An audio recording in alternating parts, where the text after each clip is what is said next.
আমাদের সমাজে আজ যে সমস্ত ভালো গুণের দুর্ভিক্ষ চলছে, ক্রাইসিস চলছে, অভাব চলছে, এর মধ্যে অন্যতম হলো আজ শিষ্টাচারের অভাব। আমাদের সমাজের চতুর্দিকে আপনি দেখতে পাবেন পরিলক্ষিত হচ্ছে।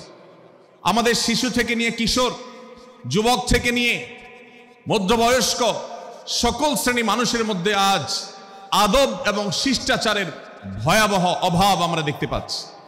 বিশেষ করে পশ্চিমা সংস্কৃতিকে আমাদের এই স্বদেশে, আমাদের এই মুসলমানদের সমাজে জোর করে পুশ করাবার, সে সমস্ত এজেন্ডাকে বাস্তবায়ন করবার যে প্রচেষ্টা এদেশের এক শ্রেণীর মানুষকে করতে দেখা যায়, তারা এদেশের সমাজের খাঁজে বাজে থাকা ইসলামের কৃষ্টি, কালচার এবং সংস্কৃতিগুলোকে ধুয়ে মুছে পরিষ্কার করবার জন্য শত সহস্র উদ্যোগ নিয়েছে।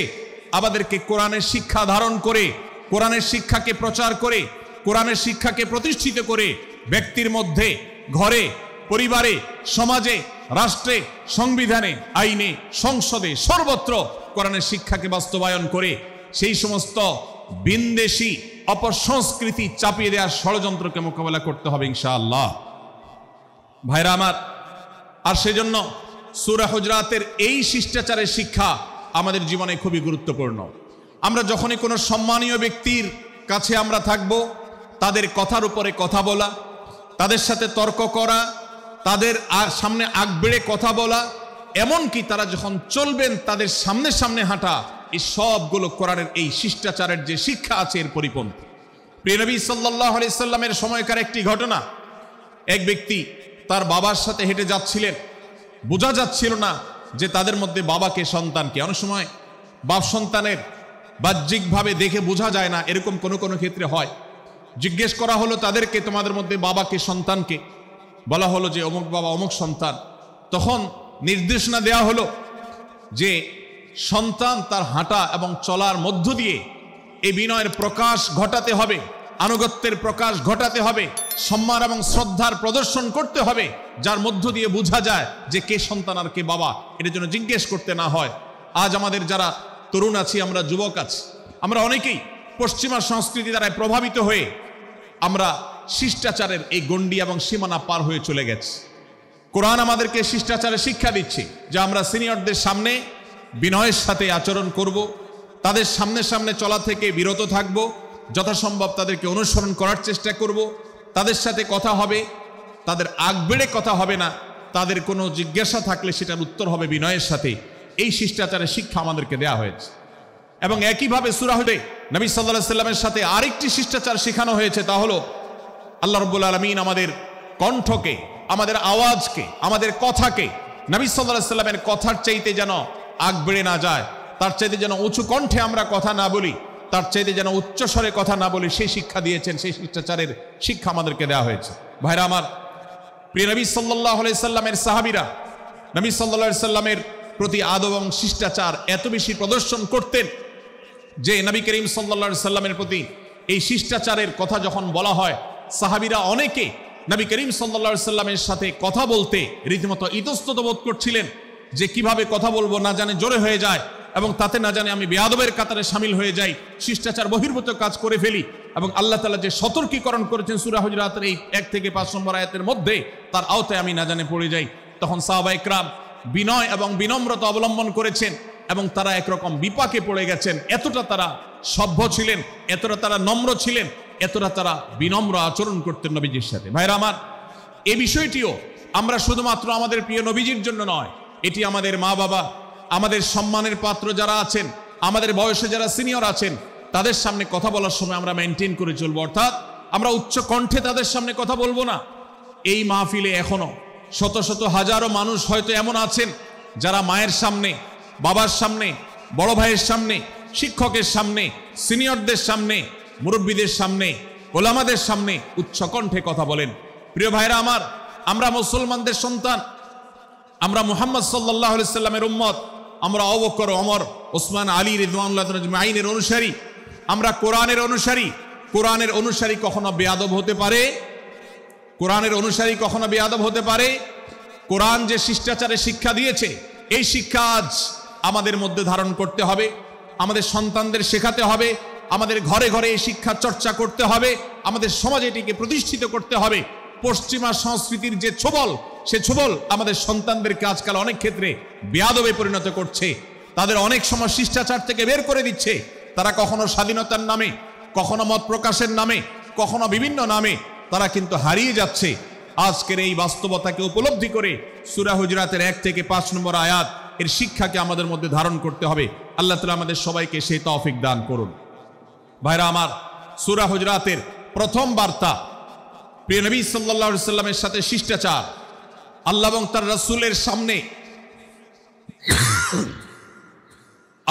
রাসূলের সামনে আগ বেড়ে কোনো কথা না বলা, আগ বেড়ে কোনো আচরণ না করা, এটা তার প্রতি শিষ্টাচারের অংশ। এবং আল্লাহ রাসূলের সামনে উচ্চ কণ্ঠে জোরে কথা না বলা, এটাও তার প্রতি শিষ্টাচারের অংশ। আল্লাহ তাআলা আমাদেরকে এই শিষ্টাচার আমাদের জীবনের প্রত্যেকটা পদে পদে ধারণ করার তৌফিক দান করুন, বলুন আমিন।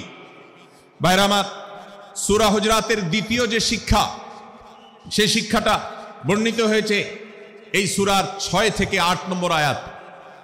6 থেকে 8 নম্বর এই আয়াতের মধ্যে আল্লাহ রাব্বুল আলামিন আমাদেরকে দ্বিতীয় শিক্ষা দিয়েছেন, ঈমানদার কখনো কোনো কথা বলার আগে সেই কথা সত্য কিনা, বাস্তব কিনা সেটি যাচাই বাছাই না করে বলবে না। ঈমানদার কখনো গুজবে কান দিবে না। ঈমানদার কখনো শোনা কথার উপরে ভিত্তি করে কোনো সিদ্ধান্ত গ্রহণ করবে না। এই শিক্ষাটাও আজকের বাস্তবতার আলোকে আমাদের সমাজের জন্য অত্যন্ত গুরুত্বপূর্ণ এবং প্রয়োজনীয়।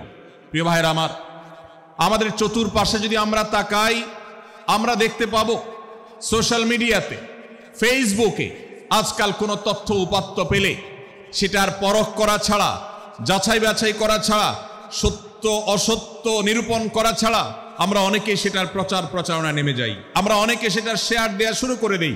আমরা অনেকে এটার উপর ভিত্তি করে অনেককে নিন্দা মন্দ করা শুরু করে দেই। এমনকি আজ আমরা যেই জায়গায় দাঁড়িয়ে আছি, বাংলাদেশের যে সামাজিক বাস্তবতা, সেই বাস্তবতার আলোকে বলা যায় অনেক সময় অনেক ব্যক্তিকে সমাজে মিডিয়ার মাধ্যমে নানাভাবে হয়রানি করে তাকে খারাপ মানুষ হিসাবে, কালপ্রিট হিসাবে দেখানো হয়, অথচ তার দোষ, যে সমস্ত দোষের কথা তাকে বলা হয়, যে সমস্ত দোষে তাকে দোষী বানানো হয়, সে সমস্ত দোষ থেকে তিনি শত সহস্র গুণ পবিত্র এবং পরিচ্ছন্ন। ভাইরা আমার, আজকের এই বাস্তবতায় আমাদেরকে বিশেষ করে লক্ষ্য রাখতে হবে যে আমরা যেই কোনো মূল্যে, যেই কোনোভাবে যেন কোনো প্রকার গুজবে কান না দেই, আমরা যেন গুজব থেকে বেঁচে থাকি। আল্লাহ তাআলা আমাদেরকে তৌফিক দান করুন। সূরা হুজরাতের দ্বিতীয় শিক্ষার কথা বলছিলাম ভাইরা। 6 থেকে 8 নম্বর আয়াত যদি আপনি পাঠ করেন সূরা হুজরাতের, আপনি দেখতে পাবেন সেখানে আল্লাহ রাব্বুল আলামিন ঈমানদারদেরকে যেই কোনো সংবাদ, যে কোনো তথ্য, বিশেষ করে অনির্ভরযোগ্য সূত্র থেকে যখন পাবে, ফাসিক থেকে যখন শুনবে, যার ভিতরে আল্লাহর ভয় নাই সেরকম মানুষ থেকে যখন পাবে, সেই সংবাদ তথ্য উপাত্ত যাচাই করা ছাড়া সেই সংবাদ যেন বলে না বেড়ায়। আপনি শহরে যান কিংবা গ্রামে, শিক্ষিত দেখুন কিংবা অশিক্ষিত, সর্বশ্রেণীর মানুষের মধ্যে আজ এই ব্যাধি দেখতে পাবেন চরম আকার ধারণ করেছে। কারোর ব্যাপারে কোনো নেগেটিভ কথা শুনেছেন, কোনো মন্দ কথা শুনেছেন, সে কথার প্রচার প্রচারণা শুরু করে দেন। সেটা কি সঠিক কিনা, সেটা কি সত্য কিনা, সেটা কি যথার্থ কিনা, সেটা কোনো প্রপাগান্ডা কিনা, সেটা কোনো মিথ্যাচার কিনা, সেটা কোনো গুজব কিনা, এটা যাচাই করার প্রয়োজন অনুভব করে না। অথচ আমরা সেই মুহাম্মদ সাল্লাল্লাহু আলাইহি সাল্লামের উম্মত, যে মুহাম্মদ সাল্লাল্লাহু আলাইহি সাল্লাম আমাদেরকে সতর্ক করেছেন, কাফা বিল মারই কাযিবান আন ইউহাদ্দিসা বিকুল্লি মা সামিআ, কোন ব্যক্তি যা শুনে সেটাই যদি বলে বেড়ায়, তথ্য উপাত্ত যাচাই না করে, সেটাকে ভালো করে যাচাই বাছাই না করে, সেটাকে অনুসন্ধান না করে, সত্য সত্য নিরূপণ করবার চেষ্টা না করে, তাহলে সে মিথ্যাবাদী হওয়ার জন্য যথেষ্ট। এজন্য আজকের এই মাহফিল থেকে আমরা অঙ্গীকার করে যাব, আজকের এই মাহফিল থেকে আমরা নিয়ত করে যাব, এই মজলিসে বসে এই মুহূর্তে নিজে নিজে সংকল্প করব, আমার জীবনে সোশ্যাল মিডিয়া কিংবা ফেসবুকে, ইউটিউবে অথবা অফলাইনে আমার বাস্তব জীবনে আমি কখনো কোনো মানুষ সম্পর্কে যে কোনো তথ্য উপাত্ত পেয়ে ভুল কোনো ধারণা, মন্দ কোনো ধারণা কারো প্রতি পোষণ করব না। কোনো তথ্য উপাত্ত যদি পাই, কোনো সংবাদ যদি পাই অনির্ভরযোগ্য সূত্রে, তাহলে সেক্ষেত্রে সেটা যাচাই বাছাই করা ছাড়া আমি সেটাকে বিশ্বাস করতে যাব না। এটাই হলো আমাদের ঈমানের দাবি। ভাইরা আমার, একজন ঈমানদার এতটা সরল হবে না যে যা শুনবে সে সেটাকে বিশ্বাস করে বসবে। একজন ঈমানদার এতটা এতটা বাস্তবতা থেকে দূরে থাকবে না যে তিনি তার পাওয়া কোনো সংবাদকে অনুসন্ধান করবে না। আল্লাহ তাআলা আমাদের সবাইকে সূরা হুজরাতের এই দ্বিতীয় শিক্ষাটাকে আমাদের জীবনে ভালো করে ধারণ করার তৌফিক দান করুন। আল্লাহ বলেছেন, ইয়া আইয়ুহাল্লাযীনা আমানু, হে ঈমানদারেরা, ইন জাআকুম ফাসিকুম বিনাবাইন ফাতাবায়ানু, তোমাদের কাছে কোনো ফাসিক, যার মধ্যে আল্লাহর ভয় নেই, এরকম কোন মানুষ যদি কোন সংবাদ উপস্থাপন করে, এমনকি গণমাধ্যমেও যদি কোনো সংবাদ প্রচারিত হয়, সংবাদদাতার মধ্যে যদি আল্লাহর ভয় না থাকে, সে যদি টাকার বিনিময়ে কারোর চরিত্র হনন করতে পারে, সে যদি অ্যাডভার্টাইজ পেয়ে কোনো কোম্পানির হয়ে দালালি করতে গিয়ে অন্য কারোর বিরুদ্ধে কোনো মিথ্যাচার করে, সে যদি বিদেশিদের এজেন্ডা বাস্তবায়ন করতে গিয়ে আলেম সমাজের চরিত্রকে কলঙ্কিত করে, কোনো ভালো মানুষকে দোষী হিসাবে সাব্যস্ত করে, তো আল্লাহ তাআলা আমাদেরকে সতর্ক করেছেন, ফাতাবায়ানু, সেই সংবাদ সত্য কিনা আমাদেরকে যাচাই করতে হবে। আন তুসিবু কওমান বিজাহালাহ ফাতুসবিহু আলা মা ফাআলতুম নাদিমিন। যদি আমরা যাচাই বাছাই না করে যা শুনি সেটাকে বিশ্বাস করতে থাকি, তাহলে আমরা এক সময় লজ্জিত হতে হবে, অনুতপ্ত হতে হবে আমাদের এই ভুল অবস্থানের কারণে। এজন্য ভাইরা, আজকের এই মাহফিল থেকে আমরা প্রতিশ্রুতি নিজের সঙ্গে নিজে দিয়ে যাব যে আমরা কখনো কোনো তথ্য উপাত্ত পেলে, কোনো সংবাদ পেলে, সেটাকে বিশেষ করে কারোর চরিত্র সম্পর্কিত যদি হয়, কারোর সম্পর্কে নেগেটিভ যদি হয়, তাহলে সেটাকে বিশ্বাস করবার আগে ভালো করে অনুসন্ধান করব। যতক্ষণ আমি নিশ্চিত না হব ততক্ষণ পর্যন্ত সেটার প্রচার করব না। আল্লাহ তাআলা আমাদের সবাইকে কোরআনের এই শিক্ষাটাও আমাদের জীবনে ধারণ করবার তৌফিক দান করুন। ভাইরা আমার, তৃতীয় যে শিক্ষা সূরা হুজরাতের, সেটি হলো আল্লাহ রাব্বুল আলামিন সূরা হুজরাতের 9 এবং 10 নম্বর আয়াতে ঈমানদারদের মধ্যে যদি কখনো মতভিন্নতা, মতপার্থক্য, যে এটা যদি মারামারিতে পরিণত হয়, ঈমানদারদের মধ্যে যদি কখনো দুই পক্ষ গন্ডগোল এবং ফাসাদের মধ্যে লিপ্ত হয়ে যাওয়ার মতো দৃশ্যের অবতারণা হয়, তাহলে আমরা যেন আমাদের মুসলমান ভাইদের ঘর পোড়ার মধ্যে আলু পোড়া দিতে না যাই। আমরা যেন আমাদের মুসলমান ভাইদের মধ্যকার বিভেদকে আরো বৃদ্ধি করতে সহায়তা না করি। আমরা যেন মীমাংসার পথ অবলম্বন করি। আমরা যেন তাদের মধ্যকার সম্পর্কের যে অবনতি হয়েছে সেটাকে দূর করবার চেষ্টা করি। আল্লাহ রাব্বুল আলামিন এই নির্দেশ দিতে গিয়ে বলেছেন, ওয়া ইন তাইফাতানি মিনাল মুমিনিনা ইকতাতালু, যদি ঈমানদারদের দুটি দল, দুটি গ্রুপ নিজেদের মধ্যে মারামারিতে লিপ্ত হয়ে যায়, ফাসলিহু বাইনাহুমা, তাহলে তোমরা সেই বিবাদমান দুটি দলকে মীমাংসা করবার চেষ্টা করবে। আজ আমাদের মধ্যে এরকম বহু বিষয়কে কেন্দ্র করে মুসলমানদের মধ্যে অনেক সময় মুখোমুখি অবস্থান আমরা দেখতে পাই, যা দুর্ভাগ্যজনক, যা হওয়ার কথা ছিল না। এমনকি জাগতিক বিষয়ে যেমন হয়, ধর্মের নামে, ইসলামের নামে আজ আমরা হাজার হাজার টুকরা হয়েছি। আজ গোটা বিশ্বে আমাদের মুসলমানদের যে অবস্থান দুর্বল হয়েছে, এর অন্যতম প্রধান কারণ হলো আমাদের অনৈক্য। আমরা যদি আজ আহলে কিবলা, আহলে সুন্নাহ ওয়াল জামাআতের অনুসারীরা নানান মত এবং পথের অনুসারী হওয়া সত্ত্বেও, নানান থট এবং পন্থার অনুসারী হওয়া সত্ত্বেও, আমরা যদি মৌলিক বিষয়গুলোর উপর সবাই ঐক্যবদ্ধ থাকতাম, আমরা যদি আল্লাহ তাআলার দেওয়া ইত্তিহাদ মাল ইখতিলাফ, বৈচিত্র্যময় ঐক্য, বিভিন্ন বিষয়ে মতভিন্ন থাকা সত্ত্বেও মৌলিক বিষয়ে ঐক্যমতে আমরা যদি থাকতে পারতাম, আমাদের মধ্যে যদি মুসলিম ভ্রাতৃত্ববোধ থাকতো, আমাদের মধ্যে যদি বলয় ভিত্তিক যে দেয়াল আর প্রাচীরগুলো আছে সেগুলো যদি না থাকতো, তাহলে আজ বাংলাদেশের বাস্তবতা হলো, বাংলাদেশে আল্লাহর কোরআন, আল্লাহ রাসূল সাল্লাল্লাহু আলাইহি ওয়াসাল্লামের হাদিসের আলোকে বাংলাদেশ আজ অটোমেটিক পরিচালিত হতো, ঠিক কিনা বলেন?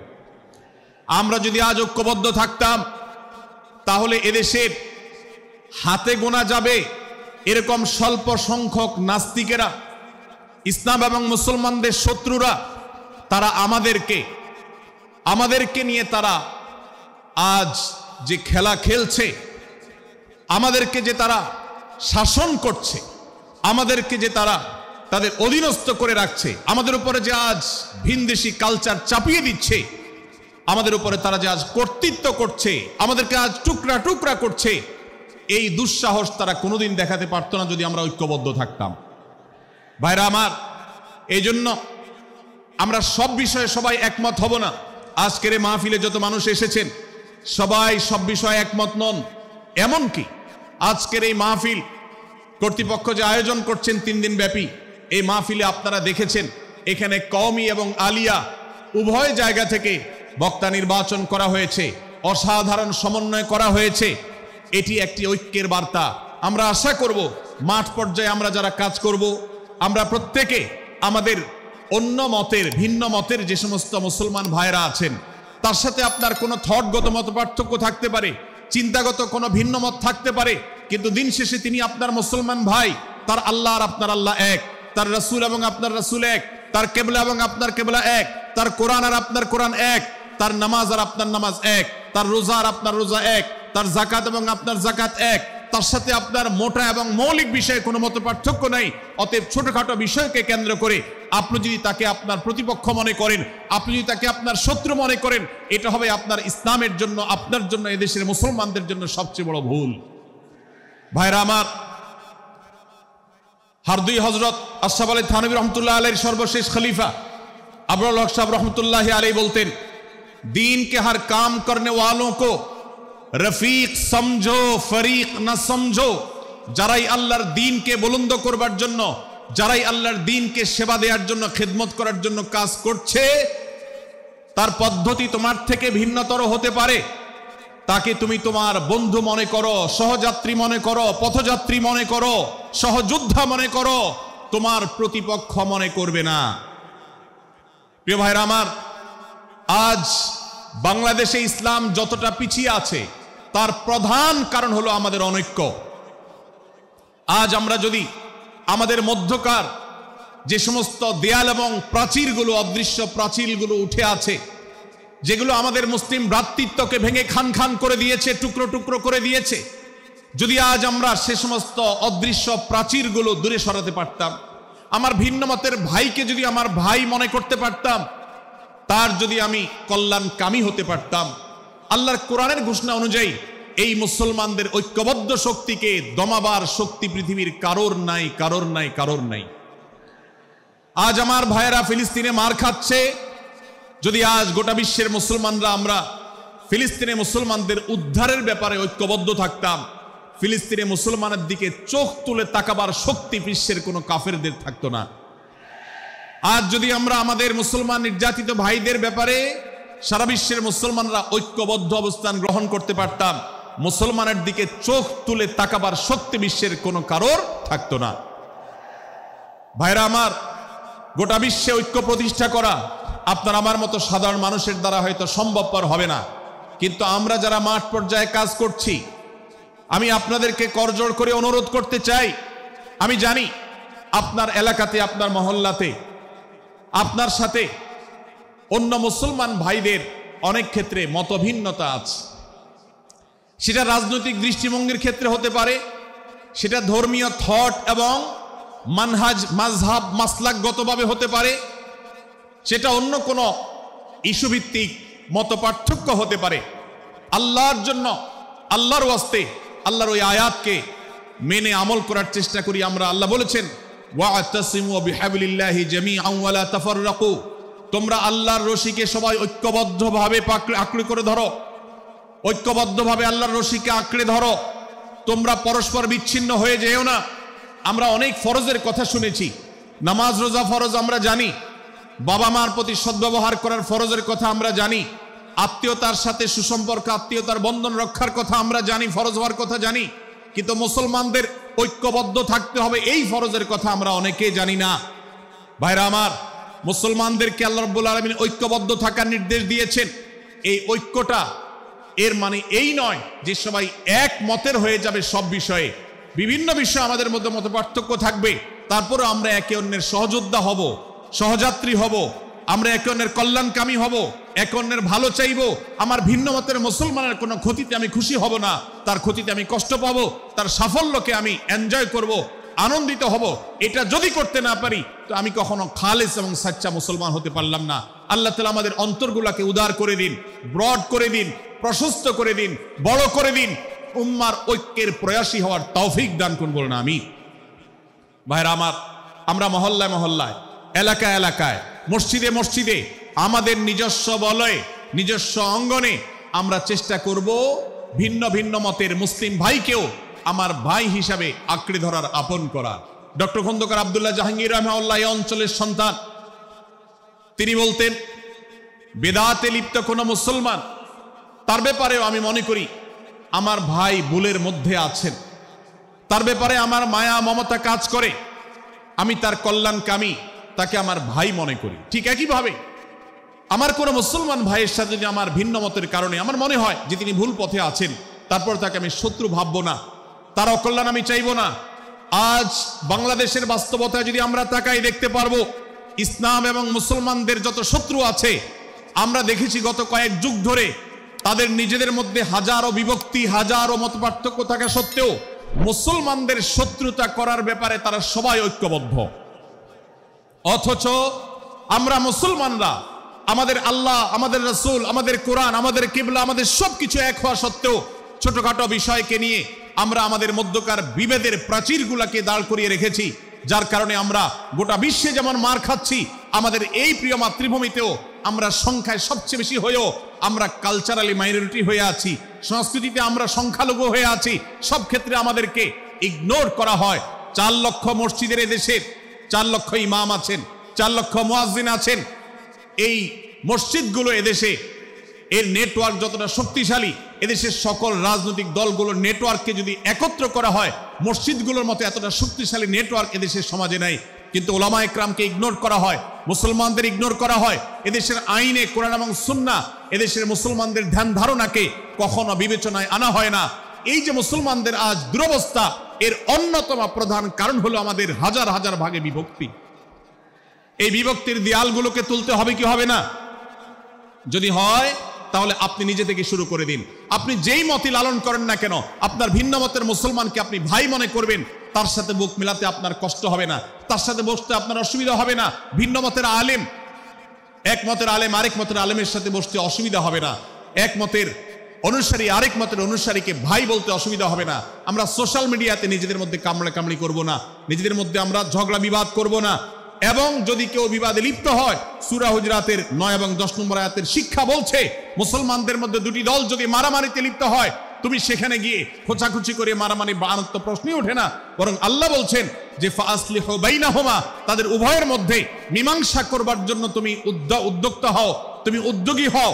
ভাইরা আমার, আমরা অনেকেই হয়তো জেনে থাকবো মিথ্যা এটা আল্লাহর জমিনের সবচেয়ে বড় জঘন্য অপরাধগুলোর মধ্যে থেকে একটি।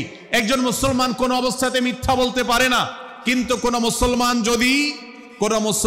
যদি অন্য মুসলমানের সাথে কখনো বিবাদ বিতণ্ডায় লিপ্ত হয়ে যায়, দুজন মুসলমান বা দুটি বলয়, দুটি পক্ষ, দুটি গোষ্ঠী মুসলমানদের, তাদের মধ্যে যদি কোনো বিষয় যদি ভুল বুঝাবুঝি তৈরি হয়, ভিন্ন মত সৃষ্টি হয়, একে অন্যের সাথে শত্রু ভাবাপন্ন হয়ে যায়, দুইজনের মধ্যে বা দুই পক্ষের মধ্যে মীমাংসা করবার জন্য কেউ যদি মিথ্যা কথাও বলে, অর্থাৎ আপনি এক পক্ষের কাছে গিয়ে বললেন, ভাই আপনি যাকে এত খারাপ মনে করছেন, যার ব্যাপারে আপনি এতটা রাগান্বিত হয়ে আছেন, আমি তো জানি তিনি আপনার ব্যাপারে অনেক সফট চিন্তা রাখেন, আপনার ব্যাপারে অনেক ইতিবাচক ভাবনা রাখেন, আপনার ব্যাপারে অনেক সুধারণা পোষণ করেন। আপনি যদি একজন মুসলমানের কাছে গিয়ে, এক পক্ষের কাছে গিয়ে যদি এই কথাটা বলেন, বাস্তবে তিনি যদি এটা নাও বলেন, তারপরেও আপনি যদি এই মিথ্যা কথা বলেন, এই মিথ্যা এটা শুধু জায়েজ নয়, বরং এই মিথ্যাটা এর মাধ্যমে আপনি যে তাদের পরস্পরের সম্পর্ককে ভালো করার চেষ্টা করেছেন, এর মাধ্যমে আপনি আল্লাহর কাছে নেকি এবং সওয়াব পাবেন ইনশাআল্লাহ। ভাইরা আমার, তাহলে দুজন মুসলমান, দুটি পক্ষ, দুটি দল, দুটি বলয়, দুটি গোষ্ঠী যদি কখনো ভিন্ন মত তাদের মধ্যে তৈরি হয়, সেটা যদি মারামারিতে গিয়ে পৌঁছায়, সেটা যদি বিবাদ বিতণ্ডা পর্যন্ত গিয়ে পৌঁছায়, আমাদের কাজ হবে মধ্যে থেকে সেটাকে মীমাংসার মাধ্যমে দূরত্বকে কমানো। আমরা কখনো দূরত্ব বাড়াবো না, পারলে দূরত্ব কমাবো।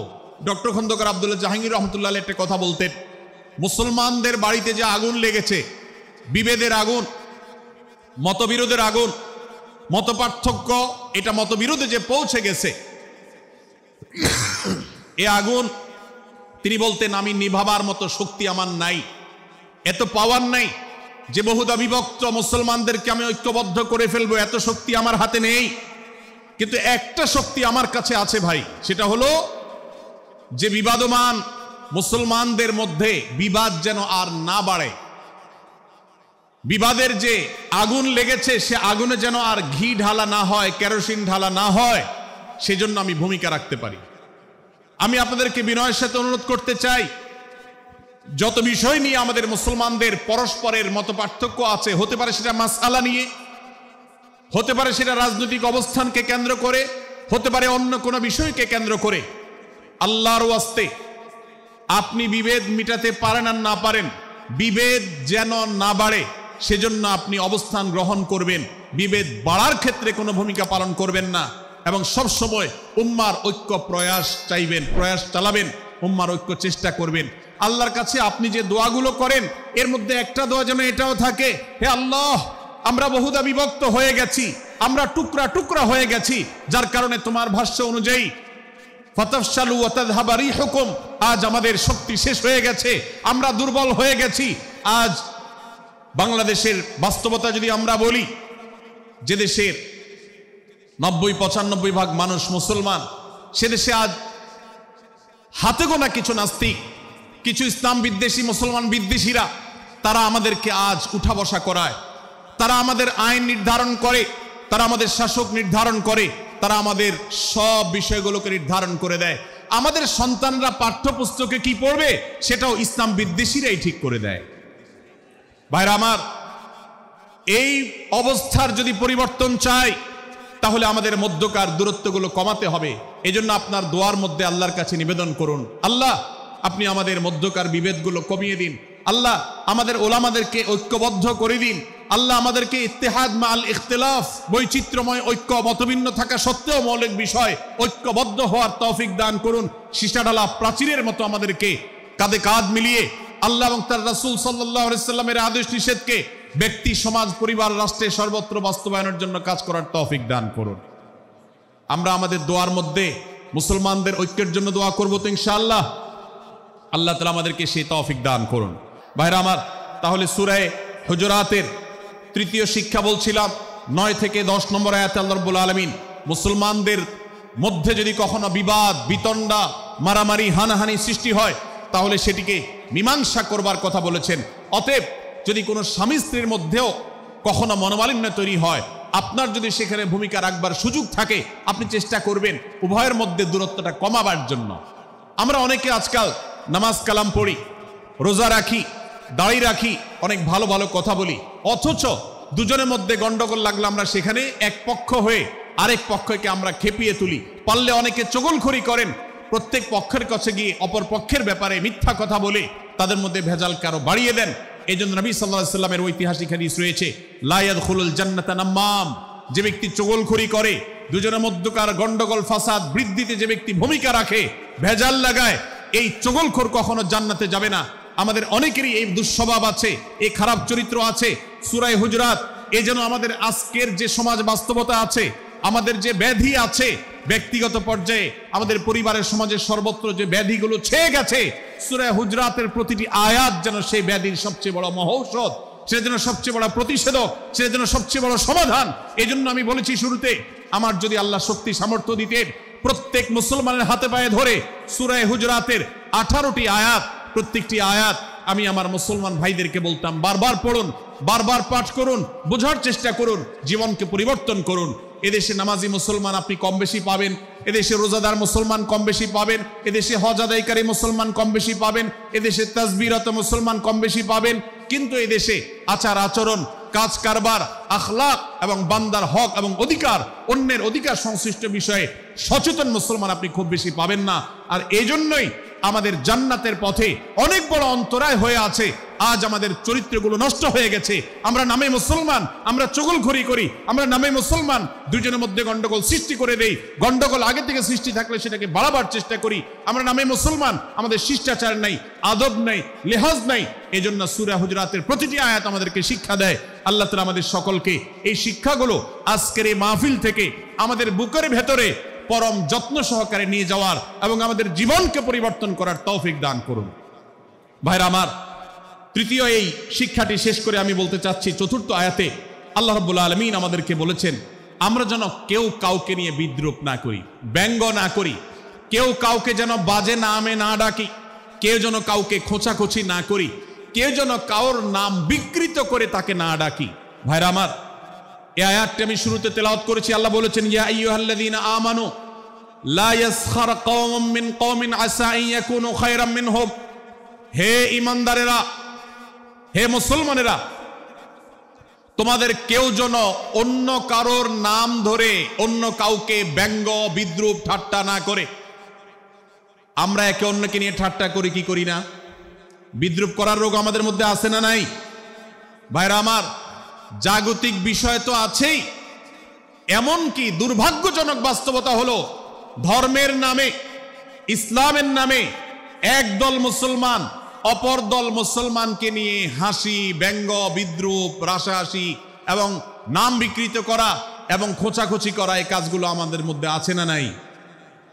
আমরা যারা ইসলামের খেদমত মনে করে আমার ভিন্ন মতের ভিন্ন দলের মুসলমানকে খোঁচাখুচি করি, আমরা যারা আল্লাহর খেদমত মনে করে, ইসলামের সেবা মনে করে, দাওয়াতের কাজ মনে করে, ইসলাম প্রচার মনে করে ভিন্ন মতের অন্য দলের মুসলমানকে নিয়ে ব্যঙ্গ বিদ্রূপ আর হাসাহাসি করি, তাদেরকে সোশ্যাল মিডিয়াতে, অনলাইনে, অফলাইনে তুচ্ছ-তাচ্ছিল্য করি, আল্লাহর শপথ করে বলছি, এটা ইসলামের সেবা নয়, এটা হলো প্রবৃত্তির পূজা, এটা হলো আপনার নফসের পূজা, এটা হলো আপনার প্রবৃত্তির গোলামি করা, এটা আল্লাহর গোলামি নয়, এটা ইসলামের খেদমত নয়, এটা ইসলামের 12টা বাজানো। ভাইরা আমার, কোন অবস্থাতে একজন মুসলমান অন্য মুসলমানকে নিয়ে ব্যঙ্গ বিদ্রূপ করতে পারে না। আমার মুসলমান ভাই যদি কোনো ভুল কথা বলে, ভুল কাজ করে, আমি যথাযথ নিয়মে তাকে সংশোধনের চেষ্টা করব, সমালোচনা করার দরকার হলে সেটাও করব, কিন্তু হাসাহাসি নয়, বিদ্রূপ নয়, ব্যঙ্গ করা নয়। আজ আমাদের তরুণদের মধ্যে এটা একটা আর্টে পরিণত হয়েছে। আপনারা রোস্টিং ভিডিওর কথা কম বেশি সবাই জেনে থাকবেন। রোস্টিং ভিডিওর কথা আপনারা জানেন কি জানেন না? ভাইরা আমার, রোস্টিং ভিডিও নামটা দেখেন, অর্থাৎ কাউকে রোস্ট করা। আমরা মুরগি রোস্ট করার কথা জানি, এখন মানুষ রোস্ট করার সিস্টেম শুরু হয়েছে। একজন মানুষের কোনো ভুল কিছু পেয়েছেন, অবশ্যই আপনি সমালোচনা করবেন। আপনি একজন মুসলমান হিসেবে জানতে হবে কারোর ভুলের সমালোচনার মূলনীতি আছে। মূলনীতি আছে না নেই?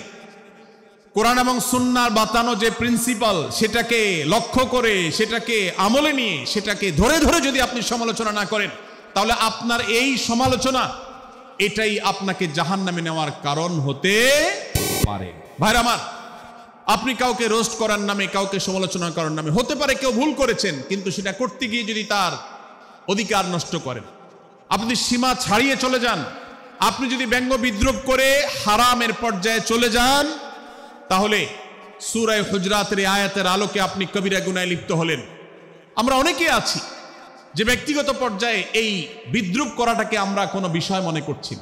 সোশ্যাল মিডিয়াতে অনেকগুলো ভিডিও ক্লিপ আছে, আপনাদের চোখে নিশ্চয়ই পড়েছে, আমার চোখে বহু পড়েছে, যে অনেক সময় দেখা যায় বিনোদনের নামে কাউকে খোঁচাখুচি করা, কাউকে অপমান করা, কাউকে হয়তো ধাক্কা দিয়ে পানি দিয়ে ফেলে দেয়া, কাউকে কষ্ট দেয়া, কাউকে হয়তো প্রতারিত করা, এটাকে আমরা এনজয় করি।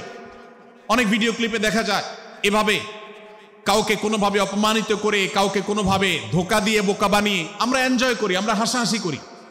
আমাদের রুচি নষ্ট হতে হতে আজ এই পর্যায়ে এসেছে যে এটা আমাদের এনজয়ের বিষয় হয়েছে, এটা আমাদের আনন্দের বিষয় হয়েছে। ভাইরা আমার, সূরা হুজরাতের এই আয়াত, অর্থাৎ 11 নম্বর আয়াত, এই আয়াত বলছে আমাদের জন্য কোন মুসলমানকে, কোন মানুষকে ব্যঙ্গ বিদ্রূপ করা হারাম। কোন মুসলমানকে ব্যঙ্গ বিদ্রূপ করা কি হারাম। অতএব আপনি রসিকতা করেও যদি কারোর সাথে ব্যঙ্গ বিদ্রূপ করেন এবং সেটা যদি তার মনে কষ্ট হওয়ার কারণ হয়, তিনি যদি সমাজের মানুষের কাছে হেয় প্রতিপন্ন হন, তাহলে ইসলামী শরীয়তের দৃষ্টিকোণ থেকে সারা বিশ্বের সমস্ত ওলামাদের ঐক্যমতে সেটা হারাম। আমরা চুরি করা হারাম জানি, আমরা ডাকাতি করা হারাম জানি, আমরা মাদক সেবন করা হারাম জানি, আমরা নামাজ ত্যাগ করা হারাম জানি। এই সমস্ত হারাম থেকে আমরা অনেকেই বেঁচে থাকি, কিন্তু আমি আমার মুসলমান ভাইয়ের চরিত্র হনন করছি, শুধুমাত্র সাধারণ জীবনযাত্রার ক্ষেত্রে করছি তা নয়, এমনকি ধর্মের নামে, ইসলাম প্রচারের নামে, দাওয়াতের নামে আমরা আমাদের প্রতিপক্ষ মুসলমান ভাইকে নিয়ে অনেক সময় ব্যঙ্গ বিদ্রূপ করি, হাসাহাসি করি, তাকে ছোট করি, তাচ্ছিল্য করি, হেয় করি, তার সম্মানহানি করি। আমরা জানি না আমাদের প্রিয় নবী সাল্লাল্লাহু আলাইহি ওয়াসাল্লাম এর একটা হাদিস আমাদের সামনে রয়েছে, সহিহ মুসলিমে বর্ণিত হয়েছে। নবী করিম সাল্লাল্লাহু আলাইহি ওয়াসাল্লামের এই হাদিস আজ সবচাইতে অসহায় হাদিস।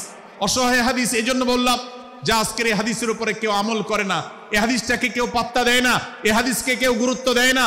অথচ এই হাদিস প্রত্যেক মুসলমানের বুকে বুকে ঝুলিয়ে রাখা দরকার। এই হাদিস আমাদের ঘরে ঘরে ঝুলানো দরকার। এই হাদিস আমাদের অফিসগুলোতে শোভা পাওয়া দরকার। এই হাদিস আমাদের জীবনে বাস্তবায়ন হওয়া দরকার। নবী করিম সাল্লাল্লাহু আলাইহি ওয়াসাল্লাম সেই হাদিস বর্ণনা করেছেন। আবু হুরায়রা রাদিয়াল্লাহু তাআলা আনহু তিনি বলেছেন, লা তাহাসাদু, লা তাহাসাদু, হে মুসলমানরা তোমরা কেউ কাউকে কখনো হিংসা করবে না, কেউ কাউকে হিংসা করবে না। আমাদের মধ্যে হিংসা আছে না নাই? হিংসা আছে না নাই? আমরা একে অন্যকে হিংসা করি। একদল মুসলমান অন্য দল মুসলমানকে হিংসা করে, কেউ কারো ভালো দেখতে পারে না। ভাইরা আমার, আল্লাহ নবী বলেছেন লা তাহাসাদু, তোমরা একে অন্যকে হিংসা করো না। ওয়ালা তানাজাসু, কেনা বেচা করতে গিয়ে কেউ কাউকে ধোঁকা দিও না, প্রতারণা করো না। ওয়ালা তাবাগাদু, তোমরা একে অন্যের সাথে শত্রুতা বিদ্বেষ পোষণ করবে না। ওয়ালা তাদাবারু, তোমাদের কেউ যেন কারোর পেছনে লেগে না থাকে, কাউকে অবজ্ঞা যেন না করে। ওয়ালা ইয়াবি আহাদুকুম আলা বাই'i আখিহি, এবং তোমাদের কেউ যেন আরেকজনের কেনাবেচার উপরে সেখানে ইন্টারফেয়ার করে সে যেন সেখানে কোনো প্রকার ক্ষতিগ্রস্ত কাউকে না করে। ওয়াকুনু ইবাদাল্লাহি ইখওয়ানা, হে মুসলমানরা তোমরা আল্লাহর বান্দা ভাই ভাই হয়ে থাকো। তোমাদের মধ্যে মত পার্থক্য থাকুক, দলগত মত পার্থক্য, অবস্থানগত মত পার্থক্য, থটগত মত পার্থক্য, মাযহাব মাসলাবগত মত পার্থক্য থাকুক, কিন্তু তোমরা আল্লাহর বান্দা ভাই ভাই হয়ে থাকো। এক দলের মুসলমানকে আল্লাহ তাআলা ভাই ভাই হতে বলেন নাই, এক গ্রুপের মুসলমানকে আল্লাহ ভাই ভাই হতে বলেন নাই, এক বলয়ের মুসলমানকে আল্লাহ ভাই ভাই হতে বলেন নাই, নিজ দলের মুসলমানের সাথে আল্লাহ ভাই ভাই থাকতে বলেন নাই। আল্লাহ বলেছেন সকল মুসলমানদের সাথে ভাই ভাই হয়ে থাকার জন্য, ভ্রাতৃত্বের বন্ধনে থাকার জন্য। এজন্য আল্লাহ নবী সাল্লাল্লাহু আলাইহি ওয়াসাল্লাম সে নির্দেশ করেছেন। আল্লাহ নবী সাল্লাল্লাহু আলাইহি ওয়াসাল্লাম আরো বলেছেন, আল মুসলিমু আখুল মুসলিম, মুসলমান মুসলমানের ভাই, লা ইয়াজলিমুহু ওয়ালা ইয়াখযুলুহু, কোন মুসলমান কোন মুসলমানকে জুলুম করতে পারে না, তার আইল ঠেলতে পারে না, তার জমি দখল করতে পারে না, তার অধিকার নষ্ট করতে পারে না, তাকে কথা দিয়ে অত্যাচার করতে পারে না। ওয়ালা ইয়াখযুলুহু, তাকে অপমানিত করতে পারে না, লাঞ্ছিত করতে পারে না। ওয়ালা ইয়াকযিবুহু, তার সাথে মিথ্যা বলতে পারে না। ওয়ালা ইয়াহকিরুহু, তাকে তাচ্ছিল্য করতে পারে না। আত্তাকওয়া হাহুনা, আত্তাকওয়া হাহুনা, আত্তাকওয়া হাহুনা। নবীজি তিনবার নিজের বুকের দিকে তাকিয়ে দেখিয়েছেন, তাকওয়া এখানে, তাকওয়া এখানে, তাকওয়া এখানে। আমাদের অন্তরকে ভালো করতে হবে, সমস্ত মুসলমানদের জন্য উদার হতে হবে, কলিজাকে বড় করতে হবে, মনটাকে ব্রড করতে হবে, প্রশস্ত করতে হবে, অন্য মুসলমানকে ভাই মনে করতে হবে। কোন ভিন্ন মতের মুসলমানের সাথে শত্রুতা পোষণ করা যাবে না। ভাইরা আমার, অতএব এই হাদিসকে সামনে রেখে এই হাদিসের শেষ অংশে নবী সাল্লাল্লাহু আলাইহি ওয়াসাল্লাম বলেছেন, আল মুসলিমু কুল্লুল মুসলিমি আলাল মুসলিমি হারামুন দামুহু ওয়া মালুহু ওয়া ইরদুহু। এক মুসলমানের জন্য অন্য মুসলমানের তিনটি জিনিসকে আল্লাহ তাআলা হারাম করে দিয়েছেন। কোন মুসলমানের রক্ত এটা প্রবাহিত করা, কাউকে হত্যা করা যেরকম হারাম, কোন মুসলমানের সম্পদ অন্যায়ভাবে আপনি ভোগ করবেন, দখল করবেন, মেরে দিবেন, এটা হারাম। ঠিক একইভাবে কোন মুসলমানের সম্মান নষ্ট করবেন, ইজ্জত নষ্ট করবেন, সম্ভ্রম নষ্ট করবেন, অপমান করবেন, এটাকে আল্লাহ তাআলা হারাম করেছেন। আল্লাহ তাআলা আমাদের সবাইকে অন্য মুসলমানদের ব্যাপারে এরকম দায়িত্বশীল ভূমিকা রাখার তৌফিক দান করুন, বলুন আমিন। ভাইরা আমার, সূরা হুজুরাতের 4 নম্বর আয়াতের এই শিক্ষাকে ধারণ করে আমরা কারোর প্রতি ব্যঙ্গাত্মক আচরণ করব না। অনেক মুসলমান আছেন অন্য মুসলমানদের নাম ধরে ধরে বিদ্রুপ ব্যঙ্গ করেন, নাম বিকৃত করেন। অনেক সময় আমরা রসিকতা করেও আমাদের অনেকের নাম বিকৃত করি। আল্লাহ সুবহানাহু ওয়া তাআলা এটাকে হারাম করেছেন। এমনকি নবী সাল্লাল্লাহু আলাইহি ওয়াসাল্লাম বলেছেন, লা তাকুল লিকাসিরিন ইয়া কাসিরু, কোন খাটো বা বেটে মানুষকে হে বেটে, হে খাটো এরকম বলে ডেকো না। নবী সাল্লাল্লাহু আলাইহি ওয়াসাল্লাম বলেছেন, এভাবে ডাকলে তিনি অপমানিত হন। আল্লাহ তাকে এভাবে সৃষ্টি করেছেন। আমরা অনেক সময় দেখা যায় একে অন্যকে খোঁচা মারতে গিয়ে তার গায়ের রং কালো হলে, তিনি দেখতে আকারে ছোট হলে তাকে আমরা ব্যঙ্গ করি, বিদ্রুপ করি, তাকে আমরা তাচ্ছিল্য করি, তাকে আমরা অপমান করি, তাকে আমরা অপদস্থ করি। ভাইরা আমার, এটা আমাদের জন্য হারাম। আমি আবারও বলছি, চুরি হারাম আমরা জানি, ডাকাতি হারাম আমরা জানি, আমরা অন্যান্য হারামের কথা জানি, কিন্তু এই যে এক মুসলমান অন্য মুসলমানের অধিকার নষ্ট করা হারাম, এটা আমরা জানি না। এক মুসলমান অন্য মুসলমানের নাম বিকৃত করা হারাম, এটা আমরা জানি না। এই ব্যাপারেও আমরা দেখেছি যে আমরা যারা ইসলামের দাওয়াতের কথা বলি, কোরআন হাদিসের কথা বলি, তারাও দেখা যায় সোশ্যাল মিডিয়াতে, ফেসবুকে একদল মুসলমান অন্য দলে মুসলমানদেরকে নানা বাজে উক্তি দিয়ে ডাকাডাকি করে, বিকৃত নামে ডাকে, বিকৃত উপাধি দেয়, খারাপ কথা বলে, অমুকের দালাল তমুকের দালাল ইত্যাদি ধারণা করে কথা বলে। এই কাজগুলো হারাম, এগুলো আমরা কখনো করব না। 5 নম্বর যে শিক্ষা আছে সূরা হুজুরাতে, সেটা হলো 12 নম্বর আয়াতে আল্লাহ রাব্বুল আলামিন এখানে কুধারণা করাকে হারাম করেছেন, মন্দ ধারণা করতে আল্লাহ তাআলা নিষেধ করেছেন এবং গীবত করতে, পেছনে লাগতে নিষেধ করেছেন। ভাইরা আমার, এই একটি আয়াত অর্থাৎ সূরা হুজুরাতের 12 নম্বর আয়াত, এই আয়াতটির শিক্ষা ধারণ করে যদি আমরা আমাদেরকে শুধরাতে পারি, সংশোধন করতে পারি, তাহলে ইসলামের মেইন যে কাজগুলো আছে, ঈমানকে বিশুদ্ধ করা এবং শিরক মুক্ত ঈমান আনা, 5 ওয়াক্ত নামাজ পড়ার পর, বান্দার হক আদায়ের পর, এই আয়াতটির পর আমল করলে আপনার জান্নাতে যাওয়ার সবচেয়ে বড় বাধা দূর হয়ে যাবে ইনশাআল্লাহ। ভাইরা আমার, যে আয়াতে আল্লাহ তাআলা আমাদেরকে কারো প্রতি মন্দ ধারণা করতে নিষেধ করেছেন, গীবত করতে নিষেধ করেছেন, কারো পেছনে লাগালাই করতে নিষেধ করেছেন, সেই আয়াতে আল্লাহ রাব্বুল আলামিন বলেছেন, ইয়া আইয়ুহাল্লাযীনা আমানু ইজতানিবু কাসীরাম মিনায-যন্ন, হে ঈমানদারেরা, হে মুসলমানরা, তোমরা কারোর প্রতি ধারণা, মন্দ ধারণা তোমরা করো না, এটা থেকে বিরত থাকো। অনেক ধারণা অর্থাৎ মন্দ ধারণা, এটা গুনাহ, এটা থেকে বিরত থাকো। ইন্না বা'দায-যন্নি ইসম, কারণ কিছু কিছু ধারণা অর্থাৎ যেগুলো মানুষের সম্পর্কে কোনো তথ্য উপাত্ত ছাড়া নিছক ধারণা প্রসূত মন্দ ধারণা করা হয়, সেগুলো গুনাহের কারণ, সেগুলো অপরাধের কারণ, সেগুলো কবিরা গুনাহ, সেগুলো পাপাচার, সেগুলো আল্লাহর অসন্তুষ্টির কারণ, সেগুলো আল্লাহর অবাধ্যতার কারণ। এজন্য ভাই, কারোর প্রতি মন্দ ধারণা করা যাবে না। এক্ষেত্রে আমি জানি আমাদের ব্যক্তিগত পর্যায়ে কারোর ব্যাপারে কোনো কিছু কথা উঠেছে অথবা সামান্য একটু সন্দেহ তৈরি হয়েছে, আমরা তার চরিত্র নিয়ে টানাটানি করি।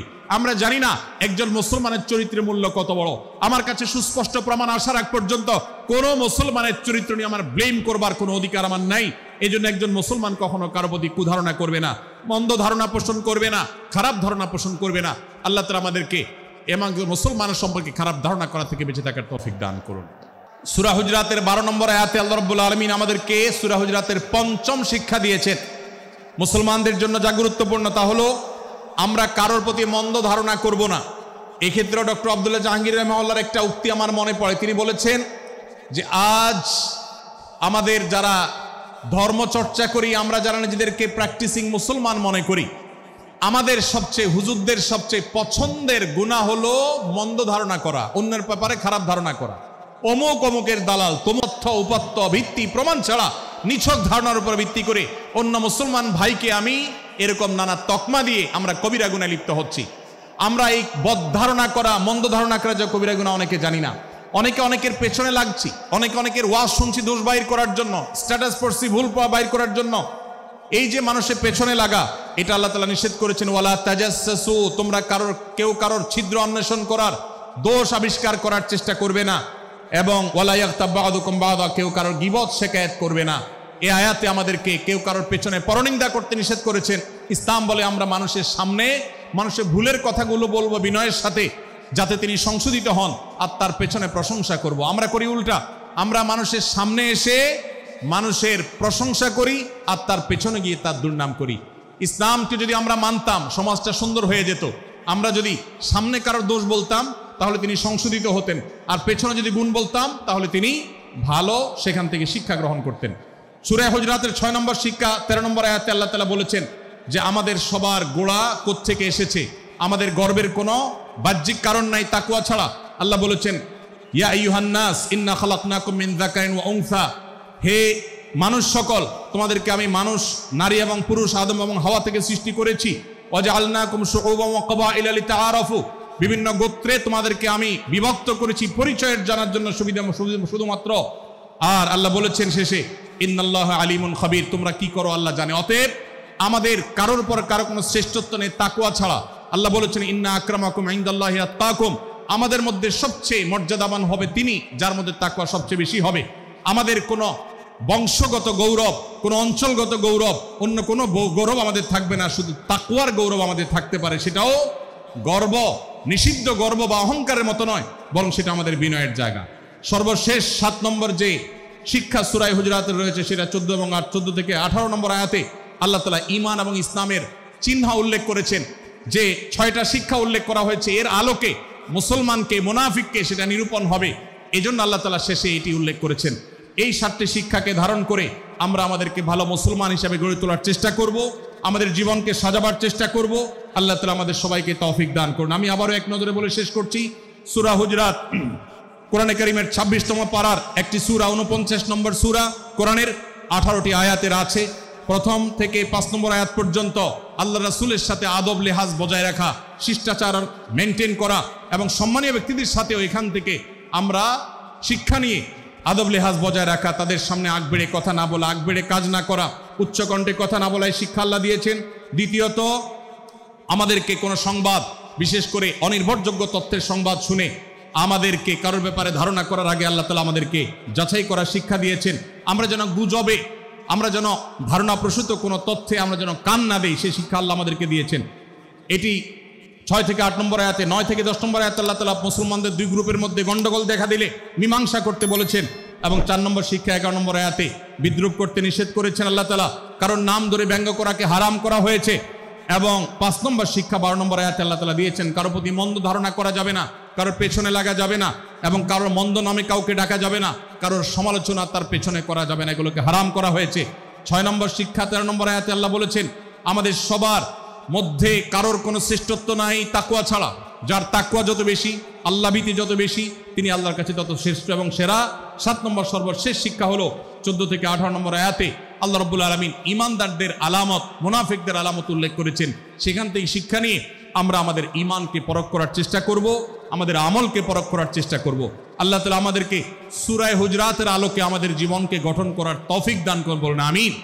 আল্লাহ তাআলা আমাদের সবাইকে আজকের এই তাফসীর কোরআন মাহফিল থেকে সূরা হুজরাতের এই 7টি শিক্ষাকে ধারণ করে ভালো মুসলমান, যে মুসলমান সম্পর্কে নবীজি বলেছেন আল মুসলিমু আখুল মুসলিম, মুসলমান মুসলমানের ভাই। যে হাদিসে নবীজি বলেছেন যে আল মুসলিমু মান সালিম আল মুসলিমুনা মিন লিসানি ওয়া ইয়াদি, মুসলমান সে যার হাত আর মুখ দ্বারা অন্য কোনো মুসলমান কষ্ট পায় না, নিরাপদে থাকে। আমরা আমাদের সমাজকে শান্তিপূর্ণ সুশৃঙ্খল রাখতে হলে আমাদেরকে মুসলমান হতে হবে, ভালো মানুষ হতে হবে। আমাদের হাত মুখ দ্বারা কেউ কষ্ট পাবে না, কারোর হক নষ্ট করব না, কারোর অধিকার নষ্ট করব না, কারোর কষ্টের কারণ হবে না, কাউকে আঘাত করব না, কাউকে গালি দিব না, কারোর কোনো প্রকার অধিকার খর্ব করব না, জুলুম করব না।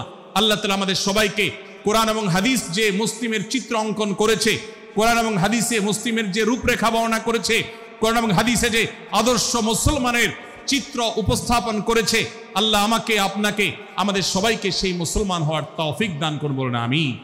ভাইরা আমার, আমরা মুসলমানরা যদি কোরআন হাদিসের আলোকের সে আদর্শ মুসলমান হতে পারি, বিশ্বের মানচিত্র পরিবর্তন হতে সময় লাগবে না, বাংলাদেশের পরিস্থিতি পরিবর্তন হতে সময় লাগবে না। তবে সব কিছুর আগে আমাদেরকে বদলাতে হবে, আমাদেরকে মুসলমান হতে হবে, কোরআন এবং হাদিসের বাস্তব অনুসারী হতে হবে। প্রকৃত কোরআন হাদিসের অনুসারী হতে পারলেই ইনশাআল্লাহ ইসলামের জয় হবে, কোরআন হাদিসের বিজয় হবে, মুসলমানদের বিজয় হবে, মুসলমানদের দুর্দিনের পরিবর্তন আসবে। আমরা বিশ্ববাসীকে দেখাতে পারবো আমরা সবচেয়ে আদর্শবাদী, আমরা বিশ্বের মানবতার সবচেয়ে বড় আমরা অনুসারী এবং মানবতাকে সবচেয়ে বেশি প্রতিষ্ঠাকারী। আল্লাহ তাআলা আমাদের সবাইকে বিশ্ব মানবতাকে, আমাদের ইসলামের সৌন্দর্যকে আমাদের ব্যক্তি জীবনে চর্চা করার মধ্য দিয়ে, পরিবার এবং সমাজের চর্চা করার মধ্য দিয়ে ইসলামের সৌন্দর্যকে আল্লাহ তাআলা তুলে ধরার তৌফিক দান করুন। জাযাকুমুল্লাহু খায়রা ওয়া আখিরু দাওয়ানা আলহামদুলিল্লাহি রাব্বিল আলামিন। ওয়াসসালামু আলাইকুম ওয়া রাহমাতুল্লাহি ওয়া বারাকাতুহু।